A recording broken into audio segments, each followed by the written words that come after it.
প্রদর্শক ইস্পানি মির্জাপুর শুভরাত্রিতে আপনাদের সবাইকে স্বাগত জানাচ্ছি। সমসাময়িক প্রেক্ষাপট নিয়ে আমরা কথা বলবো। আমাদের সাথে স্টুডিওতে অতিথি হিসাবে রয়েছেন সময় টেলিভিশনের সিইও সাংবাদিক জোবায়ের বাবু রয়েছেন আমাদের সাথে অনলাইনে যুক্ত রয়েছেন নওগাঁ আত্রাই উপজেলার নির্বাহী কর্মকর্তা জনাব মনিরুজ্জামান রয়েছেন। এছাড়াও আমাদের সাথে স্টুডিওতে এসে যোগ দেবেন ঢাকা জেলা বিএনপির সভাপতি খন্দকার আবু আশফাক এমপি, তিনি এসে আমাদের সাথে অনুষ্ঠানে যোগ দেবেন। আমরা কেন যারা মনিরুজ্জামান নওগাঁ আত্রাই উপজেলা নির্বাহী কর্মকর্তাকে যুক্ত করেছি, তার কারণ প্রিয় দর্শক নিশ্চয়ই আপনারা দেখেছেন যে গতকালকে সৌদি আরবের রাজধানী রিয়াদের একটি সোফা কারখানায় অগ্নিকাণ্ডে 16 জন প্রবাসী বাংলাদেশি সেখানে নিহত হয়েছে। এর মধ্যে 13 জন হচ্ছে কি নাটোরের নওগাঁ আত্রাই উপজেলার এবং নাটোরের নলডাঙ্গা উপজেলার 2 জন, রাজশাহী বাগমারা উপজেলার 1 জন রয়েছে। আমরা এই 16 জনের পরিবারের প্রতি সমবেদনা জানাই, তাদের বিধি আত্মার মাগফিরাত কামনা করি। আমরা একটু যেহেতু 13 জন আমরা দেখতে পাচ্ছি যে নওগাঁর আত্রাই উপজেলায় একই এলাকার 13 জন প্রবাসী বাংলাদেশি তারা সেখানে অগ্নিকাণ্ডে নিহত হয়েছেন। আমি প্রথমেই জনাব মনিরুজ্জামান আপনার কাছে সর্বশেষ অবস্থা সম্পর্কে জানতে চাই। সেখানকার পরিবারের খোঁজখবর আপনারা নিয়েছেন কিনা, তার পরিবাররা কেমন আছে, তাদের মৃতদেহ মরদেহ কখন আসবে, কিভাবে আসবে, সরকারের পক্ষ থেকে আপনারা কিভাবে উদ্যোগ গ্রহণ করছেন? জনাব মনিরুজ্জামান। শুনতে পাচ্ছেন? জি, শুনতে পাচ্ছি। জি, আমাদের গতকালকে 9 আগস্ট আমাদের আত্রাই উপজেলার জন্য একটা দুঃখের দিন। আসলে আমরা জানতে পারি যে সৌদি আরবের শিফা নামক একটা থানাধীন রিয়াদ নগরের ওখানে একটা শিল্প এলাকায় আমাদের প্রবাসী বাংলাদেশি কর্তৃক পরিচালিত একটা সোফা কারখানায় আগুন লেগে আমাদের প্রায় 16 জন প্রবাসী মৃত্যুবরণ করে।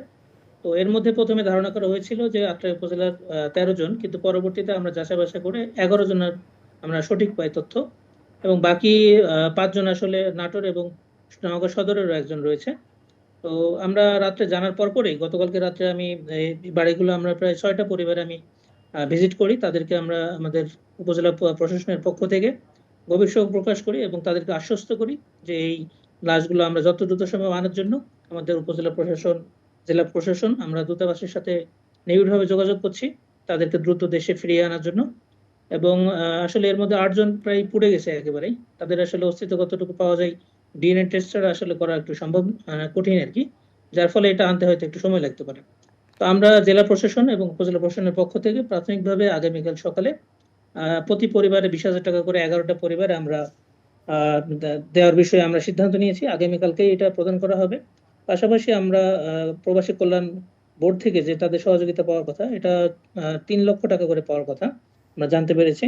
তো তাদের সাথে যোগাযোগ করে এটার আবেদন প্রক্রিয়া বা অন্যান্য প্রসেসগুলো আমরা চেষ্টা করছি। সর্বোপরি পরিবারের যে শোক সন্তপ্ত পরিবার রয়েছে তাদের সার্বক্ষণিক আমরা পাশে থেকে আশ্বাস দিচ্ছি এবং সহযোগিতা আমাদের অব্যাহত রয়েছে। ধন্যবাদ আপনাকে। আপনি থাকবেন। আমরা একটু আসি সাংবাদিক জোবায়ের বাবু ভাই, যে খুবই দুর্ভাগ্যজনক যারা বাংলাদেশের রেমিটেন্স যোদ্ধা, সেখানে বাংলাদেশের অর্থ প্রেরণ করে আমাদের অর্থনৈতিক শক্তিকে বুনিয়াদি করে তুলতে খুবই গুরুত্বপূর্ণ ভূমিকা পালন করছে, তার মধ্যে 16 জন বাংলাদেশি নিহত হয়েছে। খুবই দুঃখজনক, যেটি নির্বাহী কর্মকর্তা জানালেন, উপজেলা নির্বাহী কর্মকর্তা, যে 8 জনের লাশ শনাক্ত করা খুবই কষ্টকর হচ্ছে, কারণ সেখানে পুরো একেবারে ছাই হয়ে গেছে। আপনি যদি একটু বিষয়টা নিয়ে বিশ্লেষণ করেন। জি, ধন্যবাদ। প্রথমত অত্যন্ত দুঃখজনক ঘটনা, এবং আমি নিহতদের সকল পরিবারের প্রতি মর্মাহত তাদের মতোই। বিষয়টা হচ্ছে, দেখেন, আমার সবচেয়ে বড় কষ্টটা হয় যে এই যে স্বপ্ন নিয়ে যারা বিদেশে যায় এবং তারা যখন বিভিন্নভাবে, মানে বিভিন্ন ধরুন রোড অ্যাক্সিডেন্টে, কোথাও কাজ করতে যেয়ে বিভিন্নভাবে তারা কিন্তু প্রতিনিয়ত মারা যাচ্ছে অনেক মানুষ আমাদের। আপনি জানেন যে প্রবাসে আমাদের সঠিক, মানে একদম সঠিক ইয়াটা কী বলা যায়, সংখ্যাটা জানা না থাকলেও প্রায় বলা যেতে পারে 1.5 কোটি মানুষের মতো বিদেশে বসবাস করছে। এই জায়গাটা থেকে আসলে আমরা কবে পরিত্রাণ পাবো? আমাদের মানুষ যেন আর বিদেশে যেতে না হয়, তারা যেন নিজের দেশে কাজ করে, নিজের ঘরে কাজ করে, নিজের বাড়িতে থেকে কাজ করে যেন তারা স্বাবলম্বী থাকতে পারে, সেরকম একটা অর্থনীতি আমরা আসলে কবে পাবো? তো এই জায়গাটা দেখেন, আমরা এই যে একটা ঘটনা, এত বড় দুর্ঘটনা এবং এতগুলো মানুষের প্রাণ, এটা আসলে অত্যন্ত দুর্ভাগ্যজনক, এই অবভিয়াসলি। কিন্তু পাশাপাশি আরেকটি জায়গা একটু বলি আপনাকে, সেটা হচ্ছে যে প্রতি বছরে বাংলাদেশ থেকে, মানে বিভিন্ন ওয়েতে, ইললিগ্যাল ওয়েতে বিদেশে যাওয়ার পথে কিন্তু লক্ষ লক্ষ মানুষ মারা যায়, এবং এটারও কিন্তু সঠিক কোনো তথ্য আমাদের কাছে নাই। আসলে লিবিয়া হয়ে ইতালি হয়ে আপনার আফ্রিকা মরুভূমি পার হয়ে আপনার ইউরোপে ঢুকতে, যে মালয়েশিয়ায় যেতে, যে নদীপথে, নৌকা পথে প্রচুর মানুষ মারা যায়, এবং এইগুলো কিন্তু সঠিক কোনো তথ্য আমাদের কাছে নেই। তবে আমরা অন্য প্রসঙ্গে যাব। আমি জনাব মনিরুজ্জামান, আপনাকে সবশেষ যেটি আপনি বলছিলেন যে প্রবাসী কল্যাণ মন্ত্রণালয় থেকে 3 লক্ষ টাকা আপনারা 20,000 টাকা করে আগামীকালকে দিবেন। নিশ্চয়ই যদি তাদের মৃতদেহগুলো শনাক্ত করা সম্ভব হতো, হয়তো দ্রুতই লাশ ফিরিয়ে আনবার ব্যাপারে আমরা গতকাল থেকে দেখেছি প্রবাসী কল্যাণ মন্ত্রণালয় ইতোমধ্যে আমাদের স্বরাষ্ট্র মন্ত্রণালয় সহ সৌদি আরবের কর্তৃপক্ষের সাথে যোগাযোগ করেছে। আপনি একটু কি কোনো ধারণা দেওয়া যেতে পারে যে এই মৃতদেহ কবে নাগাদ দেশে আসতে পারে? যদিও আপনি বলছিলেন যে খুবই কষ্টকর, যে কিছু কিছু মৃতদেহ পুড়ে গিয়েছে, তাদের শনাক্ত করা কষ্টকর। কোনো ধারণা পাওয়া যেতে পারে কি? এখন পর্যন্ত আমরা দূতাবাসের সাথে যোগাযোগ করে যতটুকু জানতে পেরেছি যে আসলে অনেক সময় আমাদের আত্রাই উপজেলা বিশেষ করে বা অনেক প্রবাসী বাংলাদেশী যখন সৌদি আরবে এরকম পুড়ে যায় বা খুব কম আসলে অংশ থাকে, সেক্ষেত্রে তারা পবিত্র ভূমি হিসেবে অনেক সময় ওখানেও দাফন করার বিষয় বলে থাকে।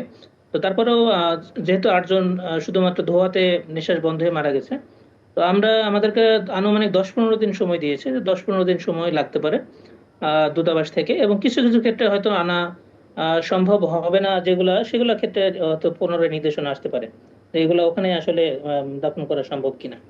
মানে পরিবারের পক্ষ থেকে হয়তো বা সম্মতি নিয়ে সেখানে হয়তো দাফন করা সেই জি প্রক্রিয়া জি জি সম্পন্ন জি হতে পারে। খুবই দুঃখজনক। আমি জনাব মনিরুজ্জামান আপনাকে ধন্যবাদ জানাই। আপনি তাদের পরিবারের খোঁজ খবর রাখবেন।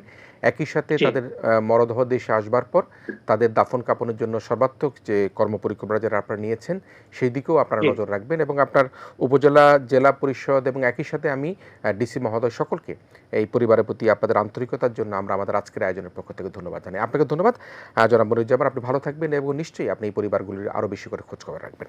জি জি জি। আপনাকে ধন্যবাদ অনেক এই বিষয়টা উপস্থাপন করার জন্য। Thank you. যেভাবে আমরা আসলে একটা বিষয় যে আলোচনা এবং আলোচনার ঝড় তুলছে, সেটি হচ্ছে যে সাবেক প্রধানমন্ত্রী শেখ হাসিনার ভারতে 5ই আগস্ট, যেদিন বাংলাদেশের জুলাই অভ্যুত্থানের দ্বিতীয় প্রতিষ্ঠাবার্ষিকী, এবং এটি আমাদের একটা অত্যন্ত আবেগের জায়গা। সেদিন ভারতে বসে তিনি প্রেস কনফারেন্স করেছেন, অডিও, চেহারা দেখা যায়নি, এবং এখানে ভারত সরকারের পক্ষ থেকে বলা হচ্ছে এই বিষয়ে তাদের কোনো সম্মতি নেই, তারা সমর্থন করেন এই বক্তব্যকে। আবার প্ল্যাটফর্মটা তৈরি করে দিতে সেখানে তাদের সমর্থন ছাড়া কি প্ল্যাটফর্মে এসে তিনি কথা বলতে পারেন কি না। তো সাবেক পতিত প্রধানমন্ত্রী শেখ হাসিনার এই সংবাদ সম্মেলনকে ঘিরে বাংলাদেশের মানুষের মধ্যে এক ধরনের মিশ্র প্রতিক্রিয়া, বিশেষ করে উদ্বেগ তৈরি হয়েছে, উৎকণ্ঠা তৈরি হয়েছে, ক্ষোভ তৈরি হয়েছে, যে আমাদের এই আবেগের দিন, এই জুলাই রক্তাক্ত যে প্রতিষ্ঠাবার্ষিকী পালন করছে, সেদিন যদি এ ধরনের ঘটনা ঘটে সেটি বাংলাদেশের জন্য অত্যন্ত অপমানজনক। আপনি কীভাবে দেখছেন? ধন্যবাদ আপনাকে। হ্যাঁ, আপনি যতটা ভাবছেন যে মানুষ খুব উদ্বিগ্ন কিংবা মানুষ খুব চিন্তিত, আমি কিন্তু সেটা দেখিনি। আমি এটাকে ওইভাবে দেখি না। দেখেন, শেখ হাসিনাকে ভারত যখন প্রশ্রয় দিয়েছে তখনই আমাদের বোঝা, এটা তো অবভিয়াসলি এটা দেবে, জানা কথা ছিল।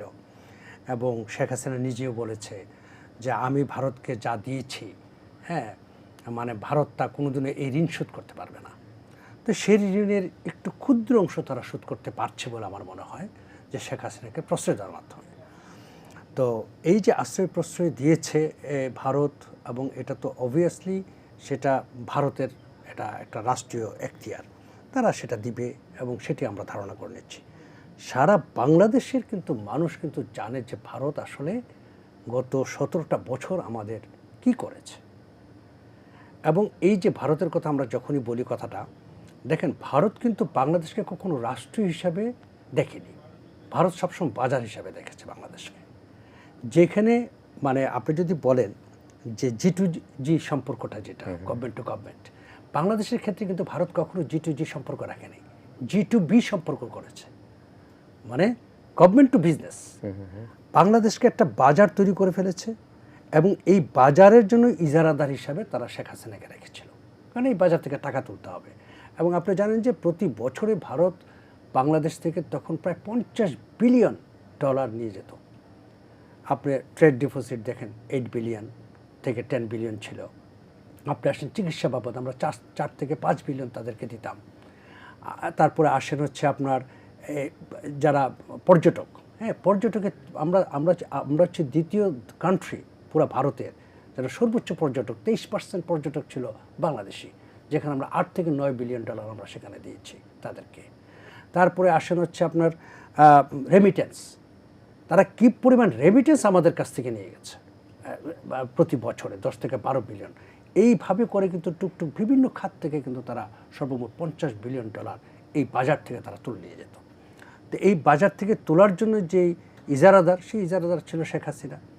এখন যেহেতু সেই ইজারাদারকে পালায় যেতে বাধ্য হয়েছে এই জায়গা থেকে, সেই ক্ষেত্রে তাদের ধরেন মনে করেন তাদের একটা কি বলা যায় দায় আছে শেখ হাসিনার প্রতি, সেই দায় থেকেই শেখ হাসিনাকে তারা রেখেছে। তারা যদি মনে করতো বাংলাদেশ একটা রাষ্ট্র, বাংলাদেশের সাথে আমাদের সম্পর্ক তৈরি করা দরকার, প্রয়োজন, তাহলে কিন্তু তারা এই কাজটি করতো না। পাশাপাশি এই যে শেখ হাসিনাকে আপনি বলেছেন যে শেখ হাসিনাকে তারা সুযোগ করে দিয়েছে কথা বলার জন্য, যেখানে তারা থাকার জন্য সুযোগ করেছে কথা বলা তো খুবই সামান্য বিষয়। আপনার মনে আছে কিনা যায় না যে খালেদা জিয়া যখন জেলে ছিলেন, ওনার জন্য ইংল্যান্ড থেকে একজন লয়ার আনার কথা ছিল বাংলাদেশে, এবং সেই লয়ার কিন্তু বাংলাদেশে ভিসা দেওয়া হয়নি, উনি ঢুকতেই পারেননি। ওনার ভারতীয় ভিসা ছিল, ভারতে যে উনি একটি সংবাদ সম্মেলন করতে চেয়েছিলেন, ভারতের সেই ভিসা ক্যান্সেল করে এয়ারপোর্ট থেকে তাকে আবার ইংল্যান্ডে ফেরত দেওয়া হয়েছে। তারা সেই কাজটা করতে পেরেছে, আর তারা হাসিনাকে কথা বলা বন্ধ করতে পারে না। তো সুতরাং এইসব কথা আসলে মানে খুবই হাস্যকর কথা এগুলো একটা রাষ্ট্রের জন্যে, বিশেষ করে ভারতের মতো এরকম একটা বড় রাষ্ট্র, এবং আমরা যেটা মনে করি যে ভারত ওয়ার্ল্ডের একটা ফ্যাক্টর রাষ্ট্রের দিক থেকে।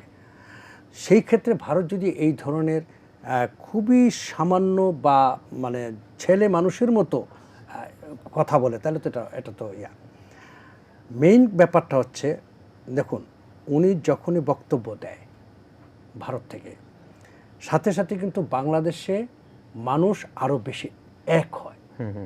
এইটা আমি মনে করি খুব দরকার। প্রায় দেখ, তাহলে আমরা সবাই আবার এক হব। কারণ বাংলাদেশে আপনি জানেন যে এই 24শে আগস্টের পর কিন্তু নানান ধরনের বিভাজনের রাজনীতি চলছে, বাংলাদেশের মানুষকে বিভিন্নভাবে বিভাজিত করছে মানে রাজনীতিটাকে, এবং সেই জায়গাটাতে কিন্তু আমাদের কিন্তু ওই একটা পয়েন্টে এসে কিন্তু আমরা সবাই এক হয়ে যাচ্ছি। সুতরাং আমি এটাকে ওইভাবে দেখছি না যে বাংলাদেশের মানুষ উদ্বিগ্ন কিংবা চিন্তিত কিংবা আতঙ্কিত, অসম্ভব, কোনো মানুষই আতঙ্কিত না। বরং শেখ হাসিনার ব্যাপারে বাংলাদেশে এই প্রথম যে শেখ হাসিনার ব্যাপারে প্রায় 100% মানুষ একমত যে তিনি দেশে আসুক এবং আইনের মুখোমুখি হোক, এবং সেটাই দেশের মানুষ এবং আমাদের সরকারের পক্ষ থেকে বারবার সেটা বলা হচ্ছে। অফকোর্স সরকার তো বলবেই, কারণ সরকার তো চায় যে, এবং আপনি জানেন ভারতের সাথে আমাদের বন্দি বিনিময় চুক্তিও আছে। তো ইতিমধ্যে শেখ হাসিনার বিরুদ্ধে কিন্তু রায় হয়েছে, তো সেই হিসেবে একজন আসামি এবং তিনি ভারতে আছেন। তাইলে সেই ক্ষেত্রে তো ভারতের বন্দি বিনিময় যে চুক্তিটি রয়েছে, সেই চুক্তির আওতায়ও তো তিনি আসতে পারেন। আসছেন না কেন? কারণ আমরা অনুপ চেটিয়াকে ফেরত দিয়েছি, নিশ্চয়ই মনে আছে আমরা আপনাদের। অনুপ চেটিয়াকে তো তার আসলে ফেরত তো দেয়নি, তারা নিয়ে গেছে, তারা নিয়ে গেছে। সো তাদের সেই ক্ষমতা ছিল তখন বাংলাদেশ থেকে ঢুকে অনুপ চেটিয়া, এখন আপনাকে নিয়ে যাওয়ার ক্ষমতা ছিল ভারতের।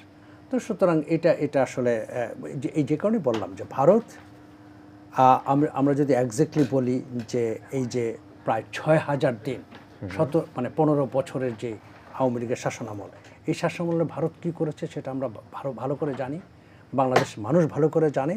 এবং যে কারণে বাংলাদেশের মানুষ যেটা হয়েছে যে ধীরে ধীরে ভারতের প্রতি তাদের একটা অনাস্থা, ভারতের প্রতি এক ধরনের ঘৃণা কিন্তু তৈরি হচ্ছে। ভারতের কিন্তু এটা বুঝতে হবে যে বাংলাদেশের এখানে 20 কোটি মানুষের দেশ, এবং আমরা হার্ট অফ ইন্ডিয়া, আমরা ইন্ডিয়ার হার্টে বসে আছি, এবং এই জায়গাতে 20 কোটি মানুষ যদি আস্তে আস্তে ঘৃণা জন্মায়, এটা ভারতের জন্য সুখকর হবে না। সুতরাং ভারতের এই রাজনীতির আমি মনে করি যে ভারত এই জায়গাটা থেকে বেরিয়ে আসতে হবে, এবং রাজনীতির ক্ষেত্রে ভারতের বিদেশ নীতির ক্ষেত্রে ব্যাপক পরিবর্তন করতে হবে। এবং বিদেশ নীতি, ভারত যেই দিন বিদেশ নীতিতে বাংলাদেশের সবার আগে বাংলাদেশকে নিয়ে আসতে পারবে তার বিদেশ নীতিতে, সেই দিনই বাংলাদেশের সাথে ভারতের জিটিজি সম্পর্ক তৈরি হবে। দর্শক, আমরা ইতিমধ্যে দেখেছি যে আমাদের আরেকজন অতিথি মাননীয় এমপি মহোদয়, ঢাকা জেলা বিএনপির সভাপতি খন্দকার আবু আশফাক, তিনি আমাদের সাথে এসেছেন। আমরা তার আগেই খানিকটা আবু আশফাক ভাই আমরা কথা বলে ফেলছিলাম যে শেখ হাসিনার বক্তব্য নিয়ে, কিন্তু আপনি আসার কারণের জন্য আমরা একটু ভিন্ন প্রসঙ্গে গিয়ে আবার ভারত এবং শেখ হাসিনা সে প্রসঙ্গে সেটি আমরা আসবো। এবং মাননীয় স্বরাষ্ট্রমন্ত্রী বলছেন যে এটাকে ট্রাম্প কার্ড হিসেবে ব্যবহার করা হচ্ছে কিনা, এবং দু ধরনের দ্বিআচরণের কথা বলেছেন গতকালকে তার বক্তব্যের মধ্যে পরশুদিন। আমি এটা জানতে চাই যে নিরঙ্কুশ সংখ্যাগরিষ্ঠতা অর্জন করে বিএনপি রাষ্ট্র ক্ষমতার দায়িত্ব নিয়েছেন, আপনারা সরকার গঠন করেছেন, জনাব তারেক রহমান মাননীয় প্রধানমন্ত্রীর দায়িত্ব ভার পেয়েছেন। সে অবস্থায় প্রায় 6 মাস ছুঁই আর হয়তো 6-7 দিন বাকি আছে। আমরা দেখলাম যে ফ্ল্যাগশিপ প্রোগ্রামগুলোর মধ্যে ফ্যামিলি কার্ডের কথা বলি, কৃষক কার্ডের কথা বলি, খাল খনন কর্মসূচি আপনারা করছেন, বৃক্ষরোপণ কর্মসূচি, নানা রকম উদ্যোগ গ্রহণ করছেন। কিন্তু এই ভঙ্গুর অর্থনীতিকে কিন্তু সোজা করে দাঁড়ানো আরও 2 বছর থেকে 5 বছরের কথা বলা হয়েছে। আপনারা কি মনে করেন যে এই অবস্থায় বর্তমান সরকার যেভাবে তাদের দেশ পরিচালনা করছে, তারা এই অর্থনীতিকে দাঁড় করিয়ে মানুষকে যে বিশাল বড় স্বপ্ন যেটা, যে মানুষের আকাশ পরিমাণ যে প্রত্যাশা, সে প্রত্যাশা জায়গায় সরকার পূরণ করতে পারবে কিনা? আপনি সরকার দলীয় সংসদ হিসাবে আবার কীভাবে দেখেন বিষয়টাকে? ধন্যবাদ আপনাকে। দেখেন, দেশটা গত 17 বছরে কিন্তু একদম অর্থনীতিতে শূন্য অবস্থায় চলে গেছে, মানে আমরা যেটাকে বলি তলাবিহীন ঝুড়ি। একটি ভঙ্গুর দেশ, নতুন মনে একটা দেশ স্বাধীন হলে নতুন করে যে দেশটাকে গড়ার প্রত্যয় হয়, সেখানে আমরা আছি। যে আমরা এই দেশটাকে নতুন করে যদি গড়তে হয়, তাহলে যে নতুন যে সরকার আসছে তাকে সকলে মিলে সহায়তা করা উচিত। কারণ মাত্র 6 মাসে এখনও পূর্ণ হয়নি, 5 মাস, 17 তারিখে 6 মাস হবে। একটি শূন্য অবস্থায় থেকে এই 6 মাসে যে পর্যায়ে চলে আসছে, আমার মনে হয় যে সরকার এই পর্যায়ে এই সময়ের জন্য সার্থক আমি বলতে পারি। কারণ আমাদের বর্তমান প্রধানমন্ত্রী অত্যন্ত ডাইনামিক লোক। তিনি নির্বাচনের যে আগে যে ওয়াদাগুলি করেছিলেন, আমরাও মাঠ পর্যায়ে নির্বাচনের আগে যে ওয়াদাগুলি করেছিলাম যে আমরা ফ্যামিলি কার্ড দিব, কৃষক কার্ড দিব, যুব কার্ড দিব, ছাত্র কার্ড দিব, এগুলি কিন্তু সব কিছুরই কিন্তু সূচনা হয়েছে। দেখেন, এবার বাজেটটা হয়েছে 9,38,000 কোটি টাকার। গত বছর অন্তর্বর্তীকালীন সরকারের সময় যে বাজেট হয়েছিল তার থেকে মাত্র 1 লক্ষ কোটি সামথিং টাকা বেশি। কিন্তু তার সাথে সংযোগ হয়েছে কিন্তু ফ্যামিলি কার্ড, যেটা নাকি এই অর্থ বছরে 41 লক্ষ ফ্যামিলি কার্ড দেওয়া হবে, 41,50,000 কৃষককে কৃষি কার্ড দেওয়া হবে। আলেম উলামাদের জন্য ভাতার ব্যবস্থা অলরেডি করা হয়েছে এবং দেওয়া শুরু হয়েছে। যুবকদের জন্য প্রতিটি ইউনিয়নে একটি করে খেলার মাঠ, প্রতিটি থানায় একটি করে স্টেডিয়াম, এছাড়া খেলার সামগ্রী। আজ যেমন ডিসি অফিস থেকে আমার নির্বাচন এলাকায় আমরা খেলার সামগ্রী পৌঁছে দিলাম। মানে যুবকরা যেন নেশা থেকে দূরে সরে বা আড্ডা থেকে দূরে সরে, সন্ত্রাস চাঁদাবাজি থেকে দূরে সরে যেন তারা খেলাধুলার মধ্যে তারা সম্পৃক্ত হয়, তাদেরকে স্বাবলম্বী করা হয় এবং তাদেরকে চাকরির যে ব্যবস্থা, সেই চাকরির ব্যবস্থার জন্য সরকার এগোচ্ছে। এবং প্রতিটা সেক্টরেই কিন্তু সরকার কাজ করে যাচ্ছে, যে তাদের ওয়াদাগুলো পালন করে যাচ্ছে। যেমন খাল খনন, যে শহীদ রাষ্ট্রপতি জিয়া রহমানের যে খাল খনন শুরু করেছেন, সেই খাল খনন জনাব তারেক রহমান প্রতিটি এলাকায় যে বিভিন্ন বিভাগগুলিতে যায়, শহরগুলিতে যায়, নিজ হাতে কিন্তু খালগুলি খনন করছেন। ঠিক সেই শহীদ রাষ্ট্রপতি জিয়া রহমানের ডুপ্লিকেট যে কপি, সেই কপির মতোই। এতে করে কৃষিতে আমরা স্বনির্ভর হব, আমাদের জেলেরা মাছ ধরার সুযোগ হবে। আমাদের জেলের সম্প্রদায় তো বিলীন হওয়ার পথে। জেলে সম্প্রদায় এই যদি খালগুলি খনন হয়, নদীগুলি খনন হয়, তারা আবার মাছ চাষ করতে পারবে। কৃষকরা তাদের সেচের প্রকল্প বৃদ্ধি করতে পারবে। কৃষক কার্ডের মাধ্যমে কৃষকরা স্বাবলম্বী হবে। প্রতিটি মহিলা যদি এই ফ্যামিলি কার্ড পায়, তাহলে ভালোভাবে সংসারগুলি চালাতে পারবে। এই যে 2500 টাকা কিন্তু বেশি টাকা না, কিন্তু যখন নাকি 41,000 পরিবার এই বছরই 41,000 পরিবারের কাছে এই 2500 করে যাবে, তাহলে যুগ সংখ্যাটা পূরণ করে দেখেন কত হয়। এই টাকাটাতে কিন্তু সে বিদেশে আর পাচার করবে না গত আমলের মতো। এই টাকাটা সে হয়তো দোকানে যায় কিছু কিনবে, অথবা একটা ভালো কাপড় কিনবে, ভালো খাবে, বা বাচ্চার স্কুলে পড়াবে, বাচ্চার ড্রেসটা কিনবে। তার মানে এর সাথে কিন্তু বেচা কিনা, দোকান সব কিছু সম্পৃক্ত হয়ে যাচ্ছে। একটা বিশাল অংশ এর সাথে সম্পৃক্ত হয়ে যাচ্ছে। তার মানে মানিটা রোলিং হচ্ছে। বিগত সরকারের সময় যে লক্ষ লক্ষ কোটি টাকা পাচার হয়ে গেছে বিদেশে, এই টাকাগুলো যদি চুরি করে পাচারও না করতো, দেশের ভিতরে যদি ব্যবসা কাজে লাগাতো, তাহলে কিন্তু দেশ অনেক এগিয়ে যেত এবং অর্থনীতিতে দেশটা এখন শূন্যের অবস্থায় থাকতো না।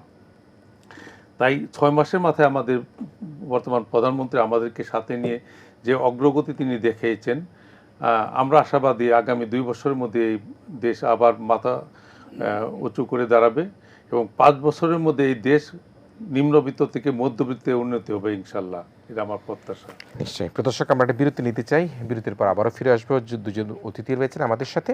ঢাকা জেলা বিএনপি সভাপতি মাননীয় সংসদ সদস্য খন্দকার আবু আশফাক রয়েছেন আমাদের সাথে, রয়েছেন সময় টেলিভিশনের সিইও সাংবাদিক জুবায়ের বাবু। আমরা একটা প্রথম বিরতির পর অল্প কিছুক্ষণের মধ্যেই আবারও ইস্পানি মির্জা শুভরাত্রিতে ফিরে আসছি।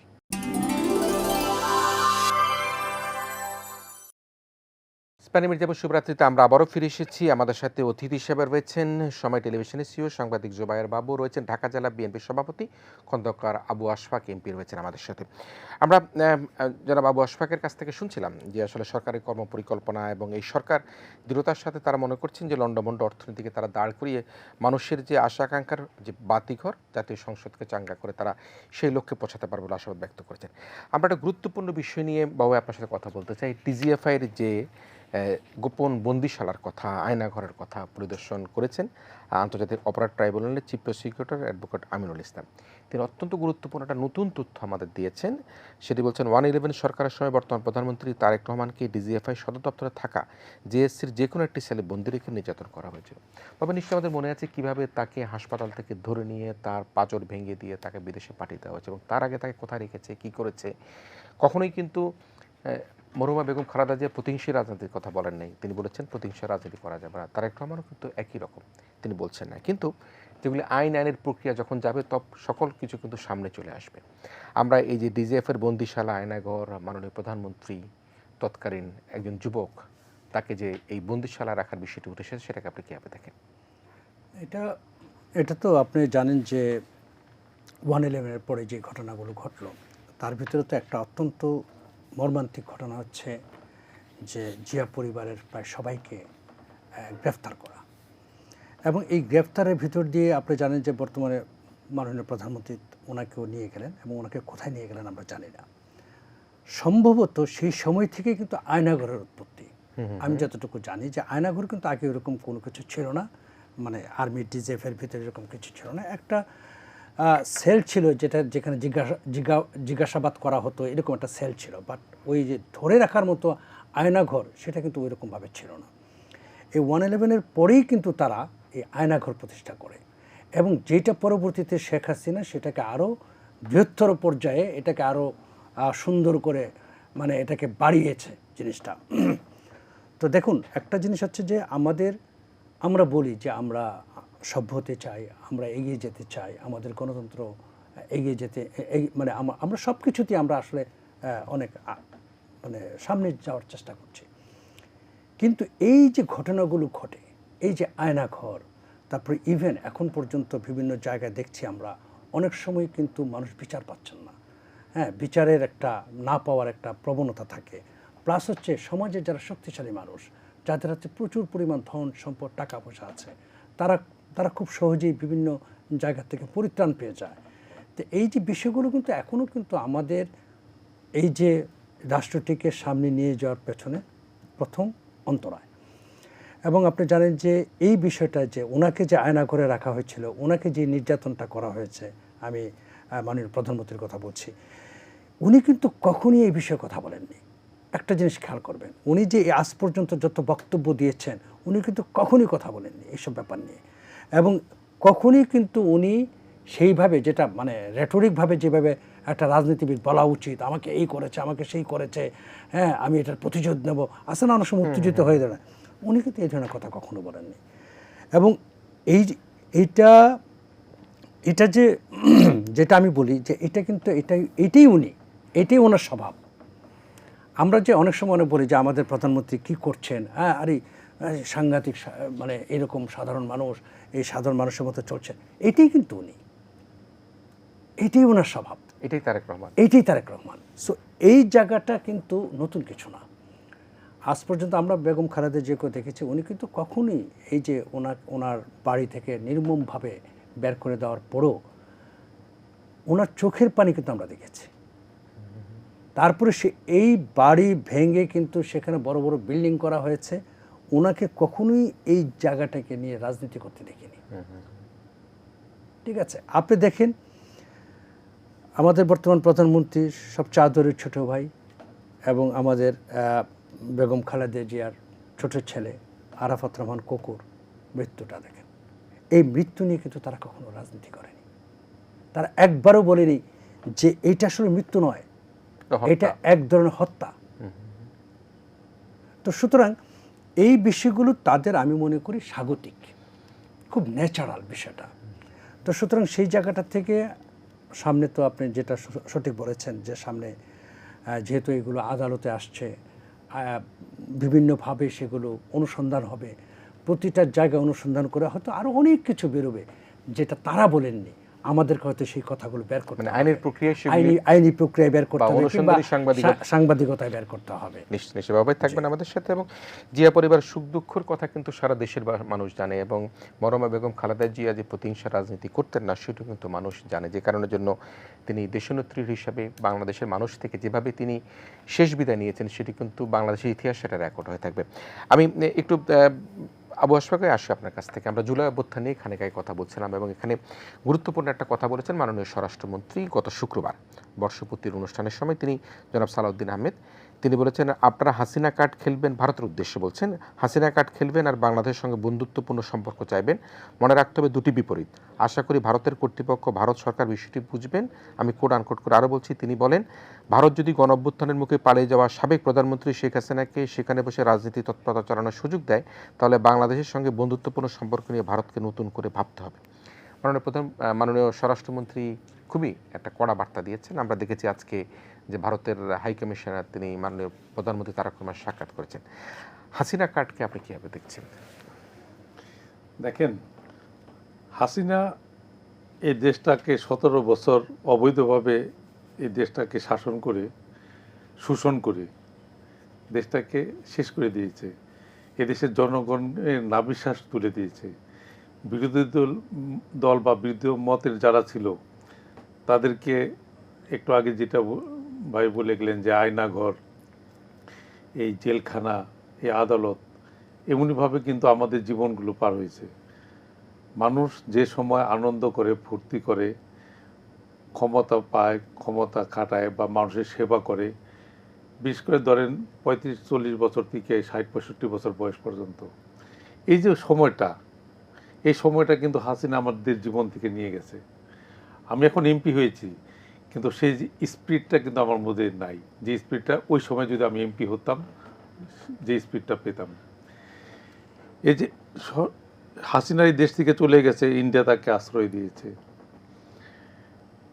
একজন অপরাধী আরেক দেশে চলে গেছে, যখন সে চলে গেছে তখন সে আইনের কাছে অপরাধী ছিল না, কিন্তু জনগণের আদালতে সে অপরাধী ছিল। কিন্তু ওখানে যাওয়ার পর তাকে আশ্রয় দিছে, তারপর সংবাদের মাধ্যমে যখন চলে আসছে, এটা একটু দুঃখজনক তো বটেই।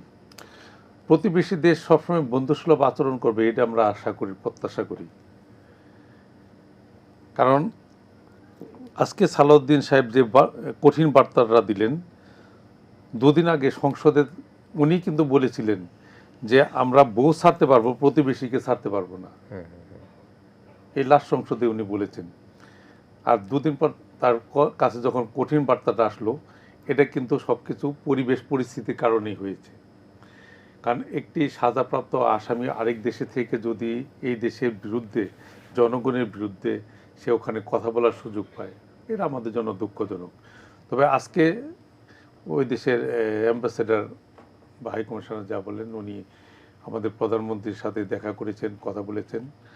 তা আমরা আশা করব যে দুই দেশের বন্ধুত্ব সুলভ আচরণটা আরও জোরালো হোক এবং সৌহার্দ্যপূর্ণ পরিবেশ বজায় রাখুক, এবং কেউ যেন কাউকে ওভারটেক করতে না চায়, কাউকে হার্ট করতে না চায় বা কাউকে ছোট করতে না চায়। যদি কেউ কাউকে ছোট করতে চায়, কেউ কিন্তু ছোট বড় করার মালিক একমাত্র আল্লাহ। জনগণ কখন কাউকে ছোট করতে পারে না, কাউকে বড় করতে পারে না। পার্শ্ববর্তী দেশ অনেক বড় হতে পারে, আমরা কিন্তু ফেলে দেওয়ার মতো না। আমরা কিন্তু স্বাধীন একটা দেশের নাগরিক। এই দেশটা অনেক রক্তের বিনিময়ে আমরা স্বাধীন করেছি। আবার 24শে আগস্ট নতুন করে আবার এই দেশটা এই পুনর্গঠনের দিকে যাচ্ছে। সুতরাং এই জাতি কিন্তু রক্ত দিয়ে অনেক কিছু করতে পারে। আমাদের অস্তিত্ব আমাদেরকে টিকে রাখতে হবে, আমাদের ভারসাম্য আমাদের টিকে রাখতে হবে। আমরা চাই ইন্ডিয়ার সাথে সুসম্পর্ক রাখতে, ইন্ডিয়া কেন সব দেশের সাথে আমরা সুসম্পর্ক রাখতে চাই, কারণ আমাদের অন্য দেশের সাথে তো আমাদের কোনো বৈরিতা নেই। যার যার দেশ তাদের নিয়ম অনুযায়ী শাসন করবে, কিন্তু আরেক দেশের উপরে হস্তক্ষেপ করলে সেটা খুবই দুঃখজনক। তো আমরা চাই সকলেরই শুভবুদ্ধির উদয় হবে এবং আমরা ইন্ডিয়ার সাথে সহ অবস্থান তো নয়, পার্শ্ববর্তী দেশ হিসাবে তাদের সাথে যে বন্ধুত্বসুলভ আচরণ সেটা আমরা আশা করি। তবে আজকে যে ওনার অ্যাম্বাসেডর যে দেখা করলেন প্রধানমন্ত্রীর সাথে, তা আমি বিশ্বাস করতে চাই যে আমাদের সম্পর্কের উন্নতি হবে। আমরা পার্শ্ববর্তী দেশের সাথে খারাপ সম্পর্ক করতে চাই না, কিন্তু সেই পরিবেশটা ওনাদেরকেও রক্ষা করে চলতে হবে।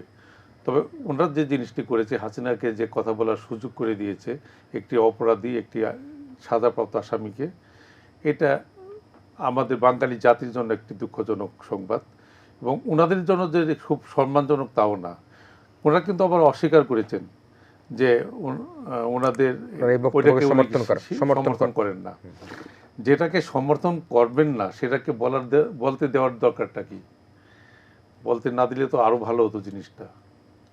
তাই আমরা চাই বাংলাদেশের জনগণ যে নতুনভাবে যে স্বাধীন দেশ হলো, নতুনভাবে দেশটা যে গড়ে ওঠার স্বপ্ন আমরা দেখছি, এখানে সবার সমর্থন আমরা চাই। ইন্ডিয়া আমাদেরকে সমর্থন করুক, এটা আমরা চাই, কিন্তু আমাদের কারোর সাহায্য চাই না। আমাদের দেশ গড়ার জন্য আমরা নিজেরা যথেষ্ট। জনাব তারেক রহমানের নেতৃত্বে আমরা এই দেশটাকে সুন্দরভাবে গড়ব ইনশাল্লাহ। দেখেন, অনেক কষ্ট আমরা করেছি। আজকে আমরা সরকারি দলে যারা আছি তারা প্রত্যেকেই, সংসদে যারা আছি, সংসদের বাইরে যারা আছি, নেতৃস্থানে যারা, প্রত্যেকেই কিন্তু প্রচুর মামলার আসামি, বহুবার জেলে যেতে হয়েছে। এই যে শফিকুর রহমান সাহেব জেলখানার সেলের মধ্যে, আমি দোতলা ছিলাম, উনি নিচতলায় ছিলেন, জামাতের আমির। আচ্ছা, আমাদের মধ্যে ওখানে ওনাকে আমি আপেল দেওয়ার চেষ্টা করেছিলাম খাওয়ার জন্য, সে আপেলটা পর্যন্ত ওনাকে দিতে দেওয়া হয়নি। এমনই নির্যাতনের মধ্য দিয়ে আমরা জীবনটা পার করেছি।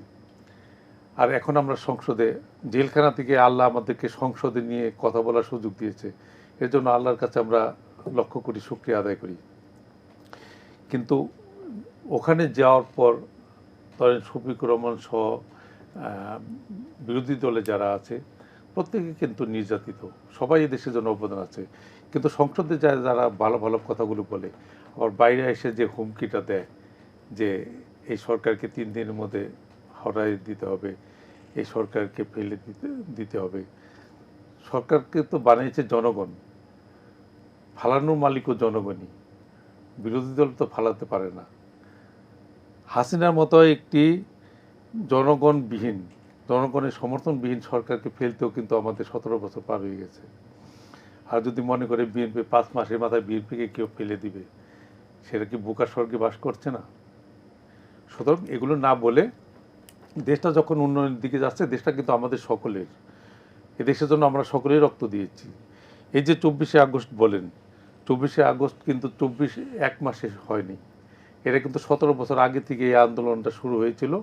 24শে আগস্ট যে পুরো জাতি এক হয়ে, আবাল শিশু বনিতা সব এক হয়ে যখন রাস্তায় নামছে, তখন কিন্তু হাসিনা পালিয়ে যেতে বাধ্য হয়েছে। সুতরাং এই কৃতিত্বটা কিন্তু কোনো দলের, কোনো ব্যক্তির না, এটা পুরা নির্যাতিত একটি পরিবার, নির্যাতিত একটি জাতির এটা ইতিহাস। পুরা নির্যাতিত জাতি একত্রিত হয়ে যখন প্রতিরোধ গড়ে তুলছে, তখনই কিন্তু হাসিনা পালিয়ে গেছে। সুতরাং এটাকে দাবিদার না হয়ে, এটাকে আমরা দেশ গড়ার শক্তি হিসাবে রূপান্তরিত করে আমরা দেশটাকে এগিয়ে নিয়ে যাই, তাহলে এই দেশের জনগণ আগামীতে মাথা উঁচু করে দাঁড়াতে পারবে। আর এই দেশের জনগণ যখন মাথা উঁচু করে দাঁড়াবে, তখন কিন্তু কোনো দেশই আমাদেরকে ছোট করে দেখার সুযোগ পাবে না। জিনিসটা আমি আবার আসবো। জোরাব ভাই, সংবাদ সাংবাদিকতার সাথে আছেন এবং আমরা জুলাইয়ের যে কৃতিত্ব নিয়ে টানাটানির একটা অবস্থা দেখছি। জুলাইয়ের কথা বললেন যে সরকারকে 3 দিনে 5 দিনে 7 দিনে ফেলে দিবে, যেটি বলা হচ্ছে সংসদে একরকম সংসদের বাইরে একরকম। আমরা অনেক সময় দু একজনের বক্তব্য শুনি যেটি আসলে আমাদের কাছে খুব বেশি শ্রুতিমধুর লাগে না, গালি না বলি সেটাও বলতে কিন্তু আমাদের বুঝতে অসুবিধা হয়ে থাকে। তো সে অবস্থায় মাননীয় প্রধানমন্ত্রী তারেক রহমানও কিন্তু যে ভাষার কথা বলেছেন, মাননীয় বিরোধী নেতাও বলেছেন, এখানে কোনো মাস্টার মাইন্ড, এটা ছাত্র জনতা সকল মানুষের এখানে এই ঐক্যের মধ্য দিয়ে কিন্তু জুলাই অভ্যুত্থান ঘটেছে। এই যে জুলাই কৃতিত্ব নিয়ে এরা টানাটানি করার যে প্রতিযোগিতার অবস্থা দেখতে পাচ্ছি, সেটাকে আপনি কীভাবে দেখেন? যেটি ভাই খানিক আগে বললেন, এটা 17 বছরের কিন্তু মানুষের নিপীড়ন, নির্যাতন, জেল জুলুম, হত্যা সব কিছুরও একটা বিস্ফোরণ ঘটেছে 5ই আগস্ট। আপনার বিশ্লেষণ। ধন্যবাদ। মানে একটা কথা হচ্ছে না, ইতিহাস থেকে শিক্ষা নাও। আমাদের বোধহয় সবচেয়ে বড় ব্যর্থতা হচ্ছে আমরা ইতিহাস থেকে শিক্ষা নেই না। দেখুন 1971 সালের যেই যুদ্ধটি ছিল, আমাদের স্বাধীনতার যুদ্ধ, 1971 সালে এই যুদ্ধটি ছিল জনযুদ্ধ, সাধারণ মানুষের যুদ্ধ। কিন্তু আমরা কি দেখলাম, যে স্বাধীনতার পরপরই দেখলাম যে এই জনযুদ্ধটাকে নিজেদের করে নেওয়ার জন্য আওয়ামী লীগের এক ধরনের প্রতিযোগিতা শুরু হলো, এবং তারা ধীরে ধীরে ধীরে ধীরে একটা স্বাধীনতার চেতনা বলে তারা এমনভাবে এই স্বাধীনতাটাকে তারা নিজেদের ঘরে তুলে ফেলল, এবং স্বাধীনতা বলে আওয়ামী লীগ এমন একটা মেশিন হয়ে গেল, সেখানে যদি রাজাকার ঢুকে মুক্তিযুদ্ধ হয়ে বেরোয় যায়, এরকম একটা মেশিন হয়ে গেল আওয়ামী লীগ। তো এটা হচ্ছে যে আমরা আসলে অতীত থেকে শিক্ষা নিইনি। এই যে মুক্তিযুদ্ধ, যেটা জনযুদ্ধ ছিল, যেটা সাধারণ মানুষের যুদ্ধ ছিল, সকল মানুষ মিলে যে যুদ্ধটি করে দেশটা স্বাধীন করেছে, সেই স্বাধীনতায় যখন স্বাধীনতার চেতনা বিক্রি করতে গেল হচ্ছে একটি দল, সেই দল কিন্তু এই দেশ থেকে পালিয়ে যেতে বাধ্য হলো। ঠিক 24 কিন্তু সেই রকম।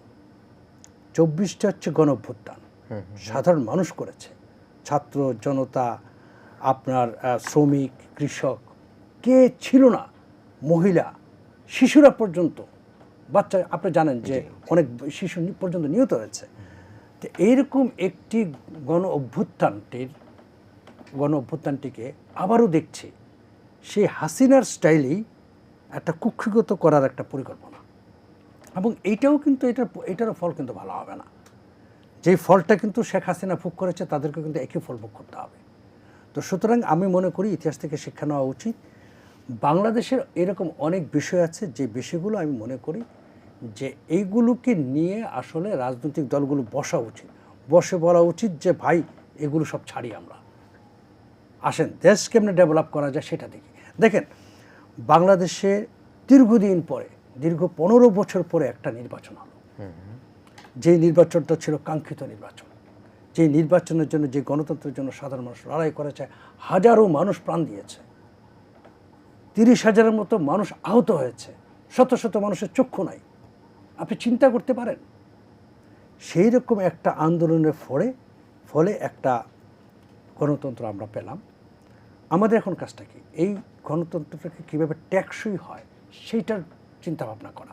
অথচ আমরা দেখি উনি তো সংসদ সদস্য, উনি আছেন, আমি দেখি সংসদে বিরোধী দলের যে ভূমিকা থাকা উচিত ছিল জামাত ইসলামের, সেই ভূমিকা নেই।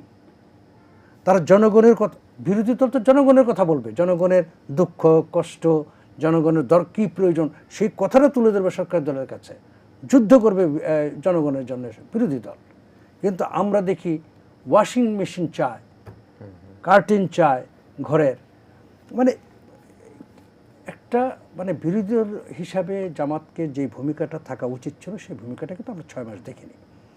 ফলে এই 6 মাসের আপনি যদি মূল্যায়ন করতে বলেন, যে 6 মাসেও আমরা দেখেছি যে সেই আবারও পুরনো স্টাইল, আওয়ামী স্টাইল, কিছু জিনিস কুক্ষিগত করার পরিকল্পনা, এটা আমার, এটা আমার, এটা আমার, কিছু জিনিস ব্যবহার করে রাজনীতি করার যেটা শেখ হাসিনা করেছে, যে আমাদের স্বাধীনতাকে বিক্রি করে দিয়ে সে রাজনীতি করেছে। এখন দেখছি ইসলাম বিক্রি করে দিয়ে রাজনীতি করছে একদল দেখি 24 বিক্রি করে দিয়ে রাজনীতি করছে। ভাই এটা তো রাজনীতি হতে পারে না। তো সুতরাং আমি মনে করি এই জায়গাটা থেকে আমাদের রাজনৈতিক দলগুলোকে বেরিয়ে আসতে হবে, এবং বেরিয়ে এসে তারা আসলে সত্যিকার অর্থে জনগণের জন্য রাজনীতি করতে হবে। নিশ্চয়ই আমরা একটা শেষ বিরতি নিতে চাই। প্রিয় দর্শক, হিসপানি মির্জা বস্যপ্রার্থীদের সমসাময়িক প্রেক্ষাপটে আমরা কথা বলছিলাম। আমাদের সাথে অতিথি হিসেবে রয়েছেন ঢাকা জেলা বিএনপি সভাপতি মাননীয় সংসদ সদস্য খন্দকার আবু আশফাক এমপি মহোদয়, রয়েছেন সময় টেলিভিশনের সিইও সাংবাদিক জোবায়ের বাবু। আমরা দুজন অতিথিকে নিয়ে আবারও একটা শেষ বিরতির পর অল্প কিছুক্ষণের মধ্যে আপনাদের কাছে ফিরে আসছি।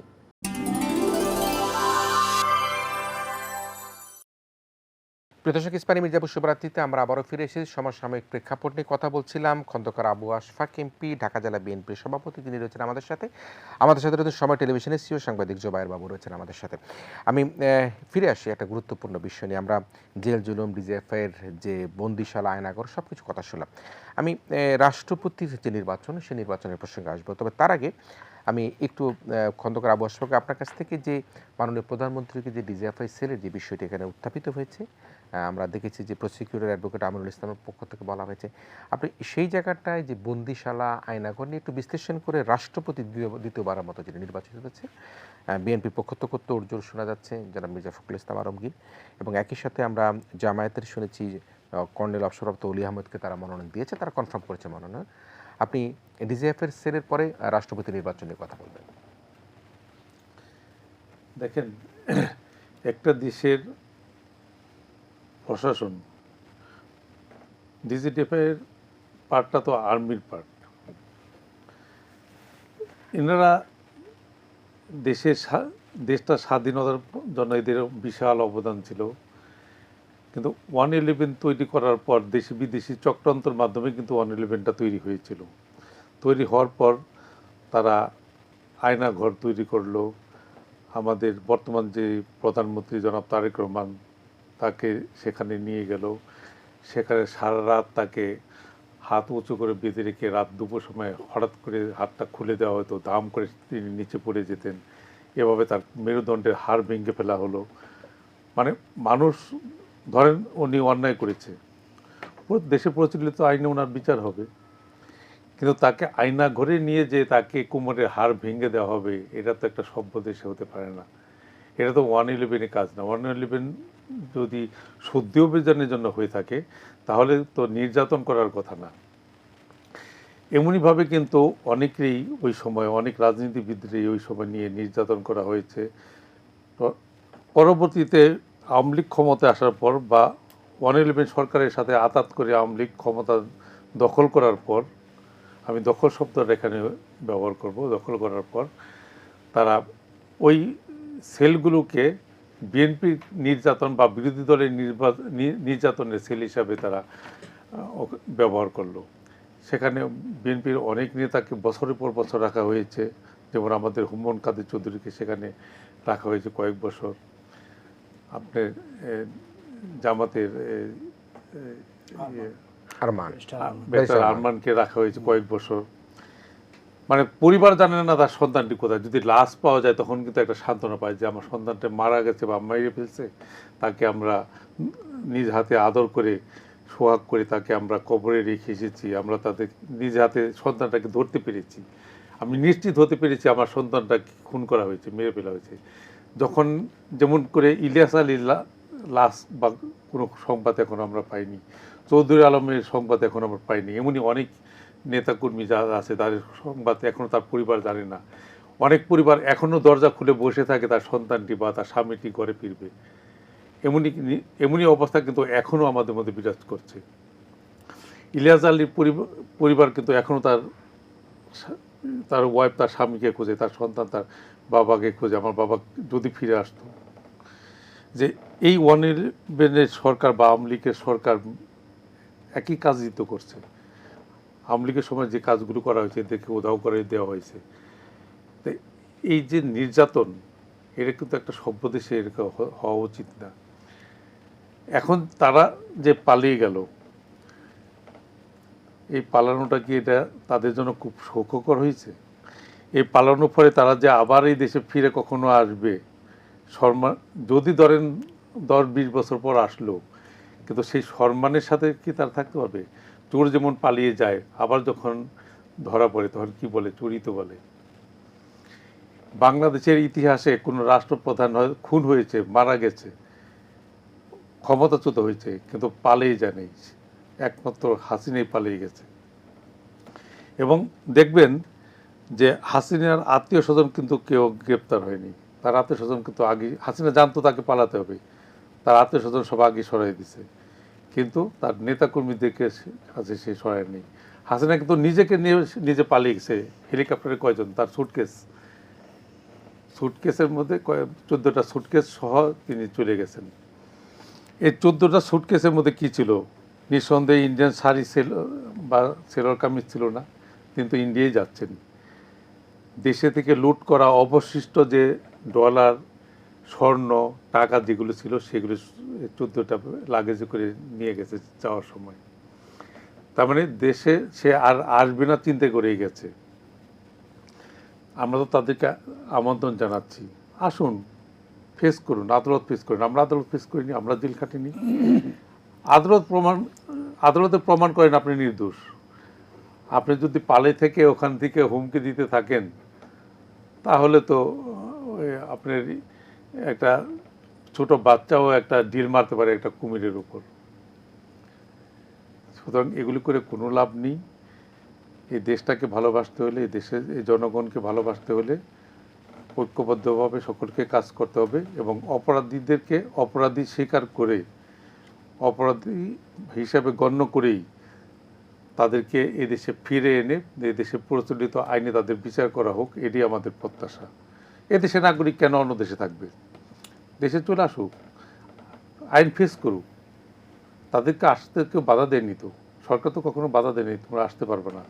সরকার তো আহ্বান জানাচ্ছে, বরঞ্চ ইন্ডিয়াকে চিঠি লেখা হয়েছে যে তোমরা আমাদের আসামিদেরকে ফেরত দাও, আমরা তাদেরকে বিচার করতে চাই।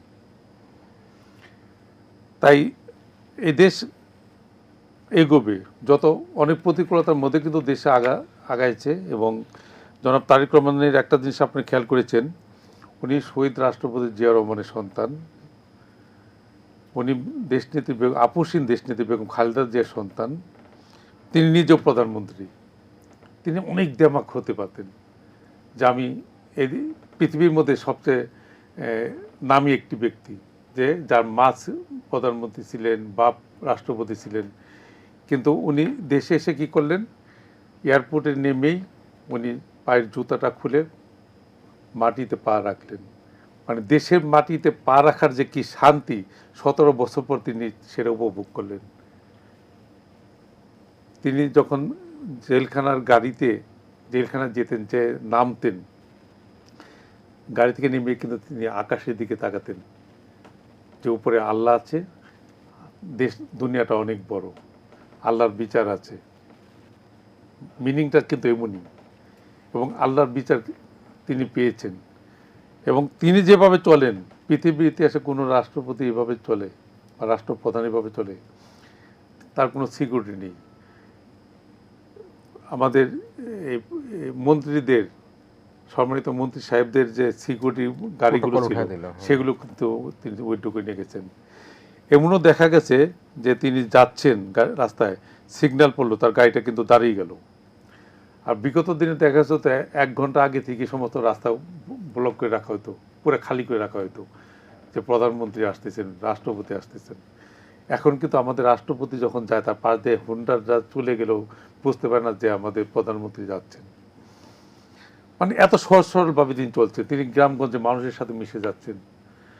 কিন্তু এই যে একটা দেশকে, দেশের মানুষের সাথে মিশার যে আকাঙ্ক্ষা, দেশের মানুষকে যে ভালোবাসা, উদার ভালোবাসা, এই নজির কিন্তু অন্য কোনো দল কখনোই দেখাতে পারেনি। আমরা সময় থাকলে আবার একটা, আর যে কথাটা বলতেছিলাম যে রাষ্ট্রপতি নির্বাচনের ব্যাপারটা, এটি 1991 সালে একবার নির্বাচন হয়েছিল, গণতন্ত্রের প্রথমবার, যখন বিএনপি 140টা সিট পেল, অন্যান্য দল মিলে তখন নির্বাচনটা হলো। নির্বাচনে বিএনপি রাষ্ট্রপতি পেলেন। এরপরে কিন্তু আর কখনো নির্বাচন হয়নি। কিন্তু এবার যে নির্বাচনটা হচ্ছে, এবার কিন্তু দেখা যাচ্ছে যে বিএনপি 212টা সিট পেয়েছে। এটা 2/3 মেজরিটি তো এমনি হয়ে গেছে, এটা এমনি হয়ে যায়। তারপরও বিএনপি নির্বাচন দিয়েছে, মানে এটা কিন্তু গণতন্ত্রের একটা চর্চা। আমি বিরোধী দল যে তারা ক্যান্ডিডেট দিয়েছে, তারা নির্বাচন চাচ্ছে, এটাকে কিন্তু আমি সম্মান করি এবং স্বাগত জানাই। যে দেশে একটা স্বাধীন দেশে, গণতান্ত্রিক দেশে গণতন্ত্রের চর্চা থাকা উচিত, সেটাই আমরা প্রত্যাশা করি। এবং আমরা নতুন রাষ্ট্রপতির অপেক্ষায় রয়েছি। কার নাম বেশি শুনতে পাচ্ছেন আপনি দলীয় নেতা হিসাবে? এখানে তো জনগণের ভোট দেওয়ার সুযোগ নেই, এখানে হলো নির্বাচিত পার্লামেন্ট মেম্বাররাই দিবেন এবং সংরক্ষিত আসনে যারা আছে তারা দিবেন। যেখানে 212 জন বিএনপি রয়ে গেছে, আবার 50 জনের বোধহয় 37 জন সংরক্ষিত আসনে রয়ে গেছেন, 12 37 49, জি 249 জন রয়ে গেছে। সেখানে বিএনপির ক্যান্ডিডেট যে নিরঙ্কুশ ভোটের মাধ্যমে বিজয়ী হবে, এটা তো বলার মানে সেই না বলার কোনো সুযোগ নেই। নাম আমরা পত্রপত্রিকায় দেখতে পাচ্ছি। তবে আমাদের সংগ্রামী মহাসচিব মির্জা ফখরুল ইসলাম আলমগীর অত্যন্ত ত্যাগী মানুষ। এই বৃদ্ধ বয়সে বহুবার জেল খেটেছেন, বহু মামলার আসামি হয়েছেন, অনেক ত্যাগ করেছে দলের জন্য। দল ওনাকেই সিদ্ধান্ত নিয়েছে। আমার বিশ্বাস ওইদিকেও যিনি আছেন বিরোধী দলের নেতা, বিরোধী দলের পক্ষ থেকে কর্নেল অলি আহমেদকে দিয়েছেন। উনি একসময় বিএনপিতে ছিলেন, পরবর্তীতে থাকতে পারেননি। জি জি বিএনপির আদর্শের সাথে হয়তো তাকে ম্যাচ করেনি, সে থাকতে পারেননি। নিশ্চয়ই আমরা শুভকামনা করি মির্জা ফখরুল ইসলাম আলমগীর কথা আপনি বলছেন, শুভকামনা করি। শেষ করতে চাই, আমরা নতুন রাষ্ট্রপতির অপেক্ষায় আছে দেশ, এইটুকু দিয়ে শেষ করতে চাই, আর অন্য কোনো বিশ্লেষণে গেলাম না। ধন্যবাদ।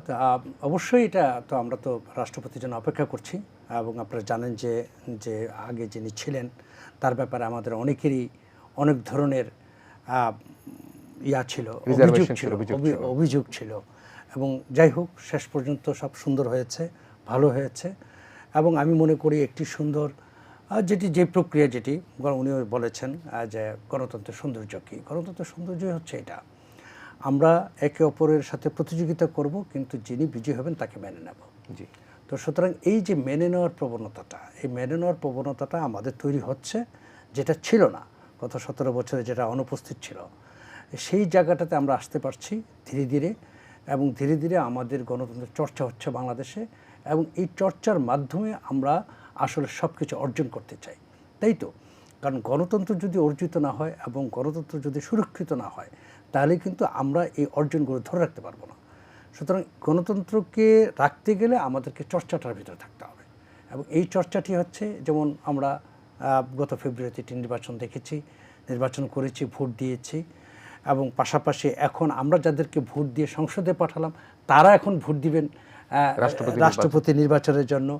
তো সুতরাং এই যে প্রক্রিয়া আছে, প্রক্রিয়াগুলো চলছে, এবং এই প্রক্রিয়ার মাধ্যমে আমরা গণতন্ত্রটাকে শক্তিশালী করব, এবং গণতন্ত্র শক্তিশালী হলেই একমাত্র বাংলাদেশের যে সমস্যাগুলো আছে বাংলাদেশে, সেটা বাংলাদেশের অর্থনৈতিক বলেন, রাজনৈতিক বলেন, সামাজিক বলেন, সাংস্কৃতিক বলেন, যতগুলো সমস্যা গত 17 বছরে সৃষ্টি করেছে আওয়ামী লীগ, বিশেষ করে আপনি জানেন যে তারা তো একটা দীর্ঘ সময় পেয়েছে, আপনি প্রায় 5691 দিন তারা শাসন করেছে বাংলাদেশ।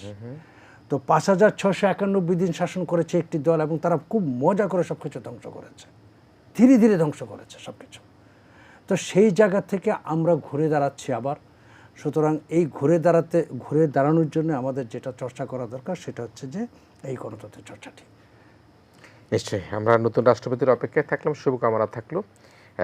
জনাব মির্জা ফখরুল ইসলাম আলমগীরের কথা আমরা বারবার শুনতে পাচ্ছি, মজলুম নেতা তিনি, তার প্রতি জেল জুলুম, অন্যায় অত্যাচার সব কিছুই কিন্তু হয়েছে। তিনি এই দেশে বসে জনাব তারেক রহমানের সকল প্রকার কর্মপরিকল্পনার প্রধান ব্যক্তি হিসাবে এই দলকে তিনি পরিচালনা করবার জন্য নেতৃত্ব প্রদান করেছেন।